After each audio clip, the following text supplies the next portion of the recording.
buddies, welcome to my channel and I'm back with a new video। तो guys आपने ये तो काफी बार सुना होगा कि यार WWE में बहुत सारे मूव्स ऐसे होते हैं जो कि बिल्कुल फेक होते हैं। इनफैक्ट मोस्टली जो मूव्स होते हैं वो फेक होते हैं। मतलब अगर कोई किसी के पंच मारता है तो वो पंच उसके टच भी नहीं होता उसके फेस पे और फिर भी वो नीचे गिर जाता है। बट यहाँ पर हम बात ये नहीं करने वाले हैं, हम यहाँ पर बात करने वाले हैं उन मूव्स के बारे में जो कि बिल्कुल भी फेक नहीं होते, जो कि बिल्कुल रियल होते हैं। यानी कि जैसे वो आपको दिखते हैं बिल्कुल वैसे ही होते हैं और वो काफी पेनफुल होते हैं और बिल्कुल ही रियल होते हैं। तो काफी कमाल की वीडियो होने वाली है, तो वीडियो को देखना पूरे एंड तक। और अगर चैनल सब्सक्राइब नहीं किया है तो WWE की न्यूज अपडेट्स और इंटरेस्टिंग वीडियोस के लिए चैनल को सब्सक्राइब कर सकते हो। तो स्टार्ट करते हैं अब इस वीडियो को, बिना और टाइम वेस्ट करे तो फिर बैठो गाड़ी में, चलते हैं राइड पे। तो सबसे पहले चलते हैं हमारे पहले मूव की तरफ और ये है सबमिशन लॉक, जिसका नाम है द कैमल क्लच। अब आपने कैमल क्लच को कई बार देखा होगा रेसलर्स का, बहुत ही ज्यादा पेनफुल होता है द कैमल क्लच। इनफैक्ट आपने देखा होगा जब भी जिस भी रेसलर के कैमल क्लच लगता है तो उसके बाद जो भी एक्सप्रेशन वो देता है, जो भी पेन आपको उसके चेहरे से दिखता है, उसकी आवाज से दिखता है, वो बिल्कुल रियल होता है, बिकॉज ये काफी ज्यादा पेनफुल होता है। इनफैक्ट मैं तो आपको WWE की तरह यही बोलूंगा कि भाई don't try this at home, school और एनीवेयर। चलते हैं अपने अगली मूव की तरफ और ये जो मूव है ये है pile driver. Pile driver WWE में बैन है, मतलब ये पूरी तरीके से बैन नहीं है। ये कई बार आ जाता है स्पेशल ओकेजन्स में, मतलब कोई बहुत बड़ा मैच हो और कोई स्पेशल ओकेजन्स हो या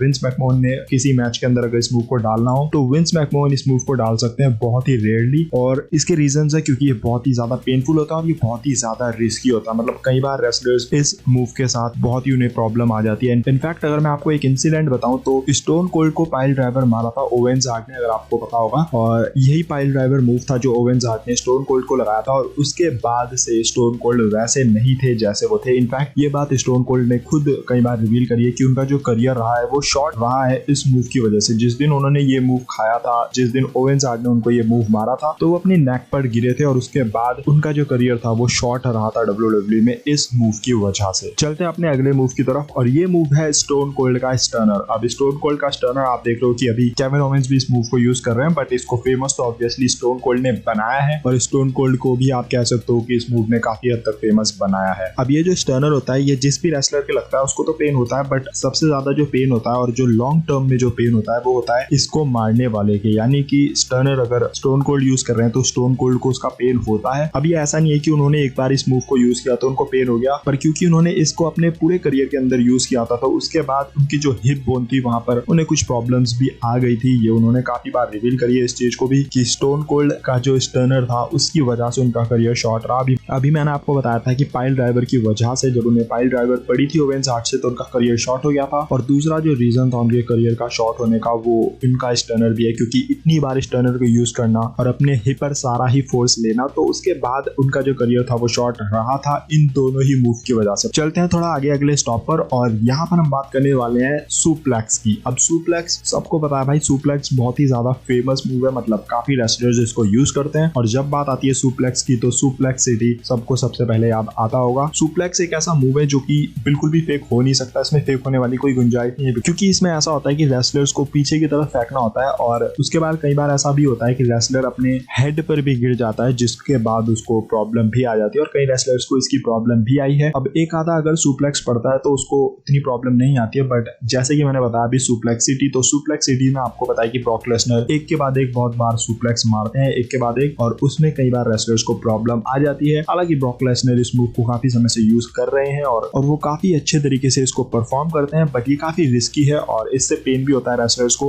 इनफैक्ट ब्रॉक लेसनर या कोई भी रेसलर अगर इस मूव को मारता है तो उसको भी रिस्क रहता है, उसका हेड जो होता है वो भी पीछे की तरफ जाता है तो उसको अपना हेड नीचे लगने का भी रिस्क होता है, कई बार नीचे जो है वो गर्दन आ भी जाती है। तो ये रिस्की मूव होता है दोनों ही के लिए, जो मूव को परफॉर्म कर रहा है उसके लिए भी और जिसको मूव लग रहा है उसके लिए भी। चलते हैं अगले मूव की तरफ और यहाँ पर हम बात करने वाले हैं चॉप। अब चॉप आपको पता है कि मतलब बहुत से ऐसे रेसलर्स हैं जो कि चॉप का यूज करते हैं, मतलब रिक फ्लेयर सबको पता है, रिक फ्लेयर ने चॉप को काफी ज्यादा फेमस किया और बहुत सारे ऐसे रेसलर्स रहे हैं हिस्ट्री में जो कि चॉप का यूज करते हैं। आपने देखा होगा स्लैप जो मारते हैं रेसलर्स के चेस्ट पर, वो मूव। अब इससे ऐसा नहीं है कि इससे कोई इंजरी हो जाएगी या कोई बहुत ही ज्यादा गंभीर प्रॉब्लम, रियल में मारना होता है रेसलर के चेस्ट पर और तब जाकर वो आवाज आती है और उसी आवाज की वजह से इस मूव को यूज किया जाता है और उस आवाज से ये भी पता चल जाता है कि बहुत ही तेज ये लगा है। और कई बार तो ऐसा होता है कि निशान भी पड़ जाते हैं, मतलब आपने देखा होगा कैंडो स्टिक जब रेसलर्स की पड़ती है तो उनको निशान वगैरह पड़ जाते हैं, तो चॉप से भी कई बार ऐसा होता है कि रेसलर्स के निशान पड़ जाते हैं चेस्ट पर और ये पेनफुल होता है काफी ज्यादा। मतलब जब ये पड़ता है तो अगले दिन तक काफी पेन रहता है चेस्ट में। तो ये एक ऐसा मूव है जिसको आप फेक फेक नहीं कर सकते और ये बिल्कुल ही रियल होता है जैसा आपको दिखता है। चलते हैं अपने अगले मूव की तरफ और अगला जो मूव है ये है द शूटिंग स्टार प्रेस। अब जब भी इस मूव की बात होती है या जब भी इस मूव को देखता हूं मैं कहीं, तो मेरे को सबसे पहले एक चीज याद आती है और वो है ब्रॉक लेसनर। ब्रॉक लेसनर, आपने हर किसी ने एक मैच देखा होगा Brock Lesnar versus Kurt Angle, और इस मूव को आपने कहीं ना कहीं तो देखा ही होगा जब ब्रॉक लेसनर ने इस मूव को परफॉर्म किया था और ऑलमोस्ट उनकी गर्दन मतलब अलग हो जाती है और बहुत ही सीरियस इंजर्ड वो यहाँ पर हो सकते थे। सिर्फ और सिर्फ वो बचे क्योंकि ब्रॉक लेसनर थे, और ब्रॉक लेसनर की जो गर्दन है ना वो काफी स्ट्रॉन्ग है, मतलब काफी मस्कुलर है वो, और उनकी गर्दन भी काफी मस्कुलर है, तो सिर्फ और सिर्फ वो इस वजह से वहां पर बच गए थे। और अगर उनकी जगह कोई और रेसलर वहां पर होता तो सीरियसली बहुत ही तगड़ी इंजरी हो सकती थी। इनफैक्ट उसको अपनी रेसलिंग छोड़नी पड़ सकती थी, इतना ज्यादा सीरियस मूव था। और इनफैक्ट जब ये मूव परफॉर्म किया था ब्रॉक लेसनर ने तब उनकी गर्दन आ गई थी नीचे, और उसके बाद इनफैक्ट जो कर्ट एंगल थे उन्होंने एक इंटरव्यू के दौरान रिवील किया था कि भाई जब ये मूव परफॉर्म किया था ब्रॉक लेसनर ने, मेरे को पता चल गया था कि वो सीरियसली इंजर्ड हो गए होंगे। मुझे नहीं पता था कि ब्रॉक लेसनर आगे रेसल करने वाले हैं, बट बाय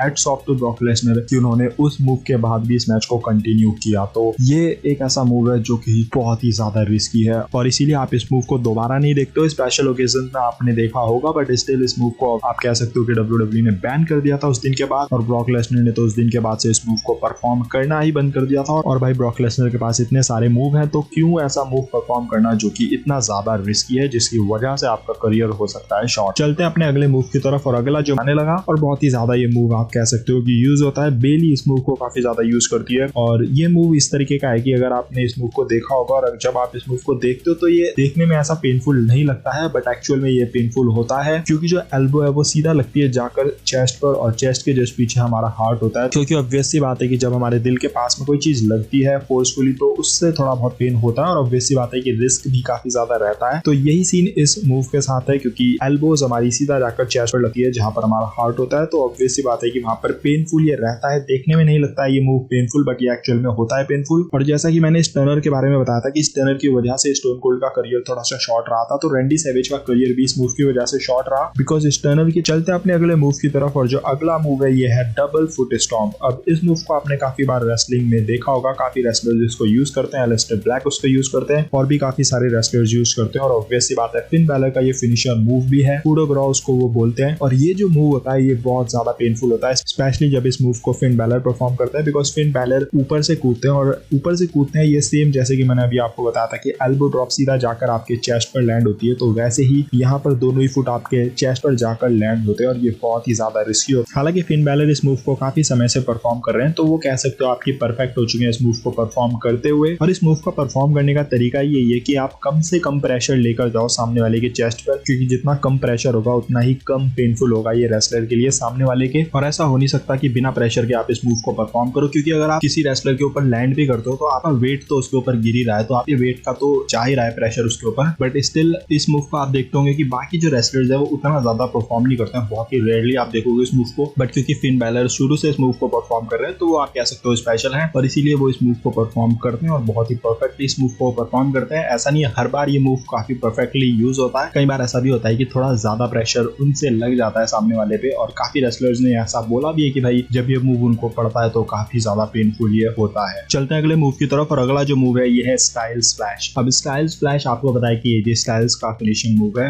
अब ये काफी ज्यादा फेमस मूव है, एजे स्टाइल्स को बाकी रेसलिंग प्रमोशन में भी यूज किया करते थे पहले, और शुरू से वो इस मूव को यूज कर रहे हैं। और एक बार एक इंसिडेंट हुआ था जब JPW के अंदर एक रेसलर काफी ज्यादा इंजर्ड हो गया था इस मूव के साथ, और उनका जो नेक है वो नीचे आ गया था, और उसके बाद वो बहुत ही सीरियस वाली उनको इंजरी हो गई थी। और उसके बाद से ये मूव काफी ज्यादा रिस्की होने लगा। जब एजे स्टाइल WWE के अंदर आए थे तो उस वक्त वो समहाउ इस मूव को लेकर आ गए थे, बट उसके कुछ ही समय के बाद WWE ने इस मूव को बैन कर दिया था। और आपने देखा भी होगा कि उनका जो फिनिशर था वो फिनोमिनल फोरआर्म बन गया था बाद में जाकर, क्योंकि ये बहुत ही ज्यादा रिस्की मूव था, पर WWE नहीं चाहती थी कि ऐसा कोई मूव परफॉर्म हो। हालांकि अब दोबारा से वो इस मूव को परफॉर्म करने लगे, बट स्टिल आप इस मूव को काफी ज्यादा कम देखते हो। ऐसा नहीं है कि बहुत ही ज्यादा यूज करते हैं, वो काफी कम यूज करते हैं। हालांकि स्टिल फिन बैलर की तरह ये भी शुरू से यूज कर रहे हैं इस मूव को, तो ये काफी परफेक्ट हो चुके हैं इस मूव को परफॉर्म करने में। पर ये काफी ज्यादा पेनफुल होता है उन रेसलर्स के लिए जिनको ये पड़ता है, और क्योंकि आप अपना फेस पर लैंड कर रहे हो तो बहुत ही ज्यादा रिस्की भी होता है, क्योंकि आपको नेक का ज्यादा खतरा रहता है, क्योंकि अगर आपकी नेक नीचे आ जाती है तो फिर वो आपके लिए सीरियस इंजरी हो सकती है। चलते हैं हमारे आखिरी मूव की तरफ, और आखिरी जो मूव है ये ऐसा मूव है जो कि बहुत ही ज्यादा यूज किया जाता है WWE के अंदर, और इसका नाम है फ्रॉग स्प्लैश। फ्रॉग स्प्लैश आपने मतलब देखा होगा बहुत ही ज्यादा रेसलर्स इसको यूज करते हैं, केविन ओवेंस इसको यूज करते हैं, एडी ग्रेरो मतलब भूल नहीं सकते आप जब आप बात करते हो फ्रॉग स्प्लैश की। हालांकि शुरू में ये मूव किसी और का था बट एडी ग्रेरो ने इस मूव को काफी ज्यादा फेमस किया और इनफैक्ट जब वो इस मूव को परफॉर्म करते हैं तो वो काफी अलग ही लगते थे, मतलब एक अलग ही मजा आता था उनको देखने में। और फ्रॉग स्प्लैश मतलब मैंने बहुत रेसलर्स को देखा है ये मूव परफॉर्म करते हुए, बट जब एडी ग्रेरो इस मूव को परफॉर्म करते थे तो वो एक नेक्स्ट लेवल मूव लगता था। और ये रिस्की होता है क्योंकि ऑब्वियसली बात है आपका पूरा वेट जो है वो सामने वाले के ऊपर जाता है, ऊपर से आप उछलते हो और उसके बाद ये रिस्की होता है खुद रेसलर्स के लिए भी। इनफैक्ट एक इंसिडेंट हुआ था, एडी ग्रेरो ने जब इस मूव को सबसे पहली बार परफॉर्म किया था रिंग के अंदर तो उनको अपनी एल्बो में भी इंजरी आ गई थी, क्योंकि एल्बो पर लैंड करना होता है तो उनकी एल्बो जो है वो थोड़ा सा नीचे आ गई थी और उसके बाद वो सीरियसली इंजर्ड हो गए थे ये मूव परफॉर्म करते हुए। हालांकि उसके बाद वो काफी परफेक्ट हो गए थे इस मूव को बार बार परफॉर्म करने के बाद भी। पर ये हमेशा से ही ऐसा मूव रहा है जिसमें आप कुछ भी फेक नहीं कर सकते। ऐसा कुछ नहीं है कि आप इस मूव को फेक दिखा दो,